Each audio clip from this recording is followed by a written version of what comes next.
CM Jaganmohan Reddy మాట్లాడుతున్నారు. Live ద్వారా చూద్దాం. ఆర్బీకేల ద్వారానే కొనుగోలు చేసే పరిస్థితి ఎప్పుడు వచ్చింది అని అంటే వైఎస్ఆర్సీపీ ప్రభుత్వం. ఈరోజు నేను చెప్తా ఉన్నా, అన్ని వ్యవస్థలు ఈరోజు తిరోగమనమే. అన్ని వ్యవస్థలు ఈరోజు రైతన్నలు ఈరోజు ధాన్యం కొనుగోలు కార్యక్రమం ప్రతి రైతు కూడా 1720 రూపాయలు బస్తా అయితే ఎంఎస్పి ప్రకారం రావాల్సిన రేట్ అయితే 3 నుంచి 400 రూపాయలు తక్కువ రేటుకు ఈరోజు రైతు అమ్ముకోవాల్సిన పరిస్థితి. ధాన్యం కొనుగోలు చేయాల్సిన సమయంలో కొనుగోలు చేయడం లేదు. రైతులు రైతుల దగ్గర నుంచి ధాన్యం దళారీలు కొంటా ఉన్నారు. కనీసం 300 రూపాయల నుంచి 400 రూపాయలు తక్కువ రేటుకు ఈరోజు పరిస్థితి. ప్రతి క్వార్టర్ అయిపోయిన వెంటనే ఫీజులు చెల్లించే పరిస్థితి. విద్యా దీవెన నుంచి, వసతి దీవెన నుంచి ఇప్పటికీ 3 క్వార్టర్స్ అయిపోయినాయి. 4వ క్వార్టర్ ఈ డిసెంబర్కి అయిపోతుంది. జనవరికి వచ్చేసరికి 4 క్వార్టర్ల ఫీజులు, విద్యా దీవెన డబ్బులు పెండింగ్, బకాయిలు. పిల్లలను కాలేజీలకు రానివ్వడం లేదు. కాలేజీ యాజమాన్యాలు పిల్లలను వెనక్కి పంపించే కార్యక్రమం జరుగుతూ ఉంది. బడులకు పోవాల్సిన పిల్లలు, కాలేజీలకు పోవాల్సిన పిల్లలు ఈరోజు పంట పొలాలలో ఈరోజు పని చేసుకునే పరిస్థితిలో, వాళ్ళ కుటుంబానికి తోడుగా ఉంటూ పనులు చేసుకునే పరిస్థితిలోకి ఈరోజు వచ్చారు. 2800 కోట్ల రూపాయలు విద్యా దీవెన బకాయిలు, ఫీజు రీయింబర్స్మెంట్ బకాయిలు.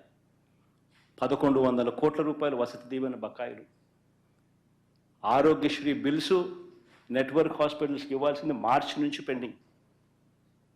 2200 కోట్ల రూపాయలు దాటాయి బకాయిలు. ఆరోగ్య ఆసరా ఊసే లేదు. 104, 108 పడకేసింది. ప్రతి వ్యవస్థ ఈరోజు వాలంటీర్లను మోసం చేసి, ఎన్నికలప్పుడు 10,000 ఇస్తామని చెప్పి రకరకాలుగా మభ్యపెట్టి, వచ్చిన వెంటనే ఫస్ట్ ఉద్యోగాలు పోయినట్టు ఎవరి అంటే వాలంటీర్లే. గ్రామ సచివాలయం పరిస్థితి ఎలా ఉందో ఎవరికి తెలియని పరిస్థితి. అగమ్యగోచరంగా ఉంది వాళ్ళ పరిస్థితులు.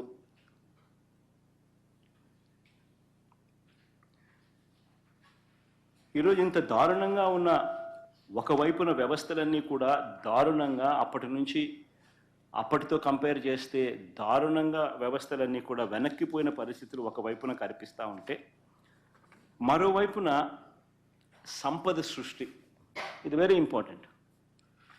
సంపద సృష్టి అని అంటే నిజంగా ఏమిటి అన్నది అర్థమయ్యేట్టుగా కాస్త చెప్తా.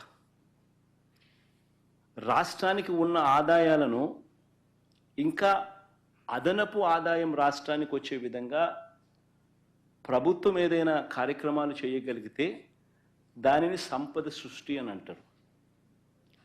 అందులో భాగంగానే రాష్ట్రం పురోగతిని మనసులో పెట్టుకొని, రాష్ట్రం ఫ్యూచర్లో ఇంకా ఎక్కువ డబ్బులు సంపాదించే మార్గాలు ఎక్కడున్నాయి అని చెప్పి ఆలోచన చేసి సంపద సృష్టి అన్నది నిజంగా జరిగింది ఎప్పుడు అని అంటే వైఎస్ఆర్సీపీ ప్రభుత్వంలో మాత్రమే జరిగింది.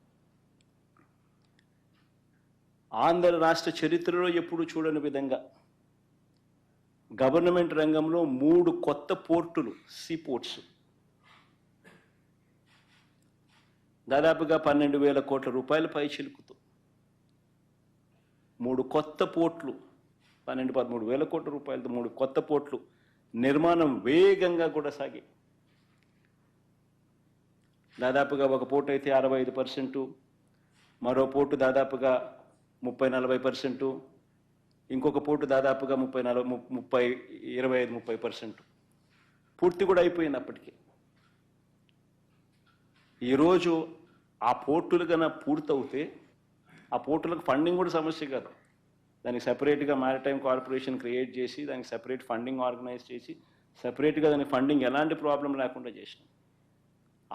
ఆ పోర్టులు పూర్తవుతే ఈరోజు ఒక శ్రీశైలం కట్టాలని అంటే అప్పట్లో 900 కోట్లు 600 కోట్లు అయి ఉండొచ్చు.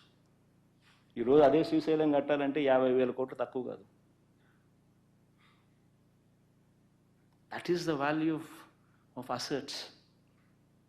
ఈ పోర్ట్లన్నీ రేపు పొద్దున లక్షల కోట్లకు వాల్యూస్ అవుతాయి. ఈ పోర్ట్లు కానీ, ఈ మెడికల్ కాలేజెస్ కానీ, ఇవన్నీ కూడా 17 కొత్త మెడికల్ కాలేజీలు కడతా ఉన్నాం. 17 కొత్త మెడికల్ కాలేజీలు, 5 మెడికల్ కాలేజీలు మా హయాంలోనే పూర్తయ్యాయి. మరో 3 మెడికల్ కాలేజీలు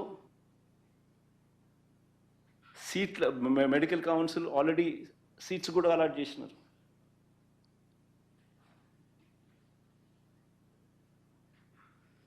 ఇలాంటి ప్రాజెక్టులు పూర్తవుతే దానిని సంపద సృష్టి అని అంటారు. ఇవి అందుబాటులోకి వస్తే రాష్ట్రానికి అదనపు ఆదాయాలు వస్తాయి. ఒక సీపోర్ట్ వస్తే ఆ సీపోర్ట్ చుట్టుపక్కల ప్రాంతాలన్నీ కూడా అభివృద్ధి చెందితే దానివల్ల జిఎస్డిపి పెరుగుతుంది, ఉద్యోగాలు వస్తాయి, పెరుగుదల కనిపిస్తుంది. మెడికల్ కాలేజీలు వస్తే ఖర్చులు తగ్గుతాయి, టెరిషరీ కేర్ అవైలబుల్గా ఉంటుంది.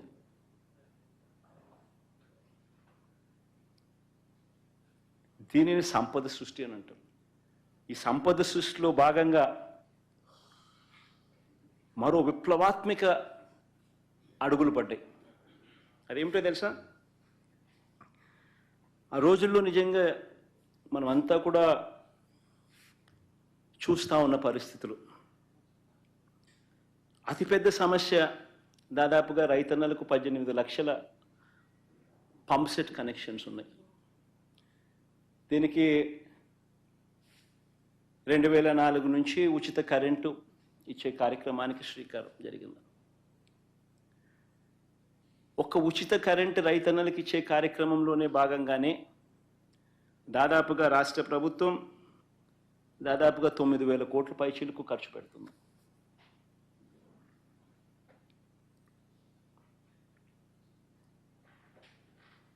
ఈ దాదాపుగా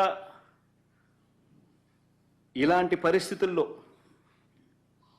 చంద్రబాబు నాయుడు గారు 5 సంవత్సరాల పరిపాలన చూశాం. నిజంగా చంద్రబాబు నాయుడు గారి పరిపాలనలో 5 సంవత్సరాలలో ఏ స్థాయికి తీసుకొని పోయాడు అని అంటే, ఈ డిస్కాముల పరిస్థితి నిజంగా రైతన్నలకు ఉచిత కరెంట్ అన్నది ఒక డ్రీమ్. రైతులకు నిజంగానే పెట్టుబడి అన్నది రైతన్నకు తగ్గించగలిగితే రైతన్న ఆదాయాలు పెరుగుతాయి. అందులో ఉచిత కరెంట్ అన్నది it plays a very important role. దాదాపుగా ప్రతి రైతుకు దాదాపుగా సంవత్సరానికి 40-45 వేల రూపాయలు రైతన్నలకు ఉచిత కరెంట్ రూపైన చేతిలో పెడతాం పెట్టుబడి సహాయంగా. అలాంటి గొప్ప స్కీము, మంచి స్కీము కూడా చంద్రబాబు నాయుడు గారి పాలనకు వచ్చేసరికి డిస్కాములు ఏ స్థాయిలోకి వెళ్ళిపోవడం మొదలుపెట్టాయనంటే, ఇలాంటి పథకాలన్నీ కూడా చేయగలుగుతామా అన్న పరిస్థితిలోకి వెళ్ళిపోతా ఉన్నాయి. డిస్కాముల పరిస్థితి చూస్తే చంద్రబాబు నాయుడు గారు రాకమునుపు 29,000 కోట్ల రూపాయలు అప్పులు బకాయిలు ఉంటే, చంద్రబాబు నాయుడు గారు దిగిపోయే నాటికి ఏకంగా 86,000 కోట్ల రూపాయలకు ఎగబాకాయి. డిస్కాములకు సంబంధించిన అప్పులు, డిస్కాములకు సంబంధించిన బకాయిలు దాదాపుగా 23.88% కంపౌండెడ్ యాన్యువల్ గ్రోత్ రేట్తో చంద్రబాబు నాయుడు గారి హయాంలో డిస్కాముల పరిస్థితి దయనీయమైన స్థాయిలోకి పోతా ఉంది. ప్రభుత్వం నుంచి ఆదుకునే దానికోసం డిస్కాములకు సపోర్ట్ చేసే కార్యక్రమం 13,255 కోట్లు మాత్రమే చేశాడు ఆయన. అదే వైఎస్ఆర్సీపీ ప్రభుత్వ హయాంలో 47,800 కోట్ల రూపాయల డిస్కాములకు ప్రభుత్వం నుంచి సహాయం చేయగలిగింది. నిలబెట్టే ప్రయత్నం జరిగాయి. ఆ నిలబెట్టే ప్రయత్నంలో భాగంగానే పగటిపూటే రైతన్నలకు 9 గంటల పాటు ఉచితంగా కరెంట్ ఇచ్చే కార్యక్రమం జరిగిస్తూ, అదేవిధంగా రాష్ట్ర ప్రభుత్వం మీద, డిస్కాముల మీద భారం పడకుండా మరో 25 సంవత్సరాల పాటు రైతన్నలకు ఊరట కలిగించే కార్యక్రమం తీసుకొచ్చే కార్యక్రమంలో భాగంగానే రాష్ట్ర ప్రభుత్వం ఎప్పుడూ చేయని విధంగా ఆలోచన చేసింది. 2020 నవంబర్లో 6,400 మెగావాట్లకు సంబంధించి టెండర్లు AP green energy corporation limited ఆధ్వర్యంలో సోలార్ పార్కులు పెట్టాలి ఆంధ్ర రాష్ట్రంలో అని చెప్పి సంకల్పించి టెండర్లు పిలిచాం. ఆ టెండర్లలో ₹2.49 నుంచి ₹2.58 చొప్పున సప్లై చేయడానికి ఎన్టీపీసీ ఇలాంటి పెద్ద పెద్ద సంస్థలన్నీ కూడా టెండర్లలో పార్టిసిపేట్ చేసి దాదాపుగా 24 బిడ్లు దాఖలయ్యాయి. అయితే అన్ఫార్చునేట్గా మనం ఈ ప్రాజెక్టులు స్టార్ట్ చేయాలి అని అంటే మనకు చంద్రబాబు నాయుడు అనే చంద్రగ్రహణం కూడా మనకు ఉంది కాబట్టి రకరకాల పద్ధతుల్లో కోట్లల్లో ఈ ప్రక్రియ అంతా కూడా ఆపేసే కార్యక్రమం జరిగింది. ఆగిపోయిన పరిస్థితులు కనిపించాయి కోట్ల ద్వారా.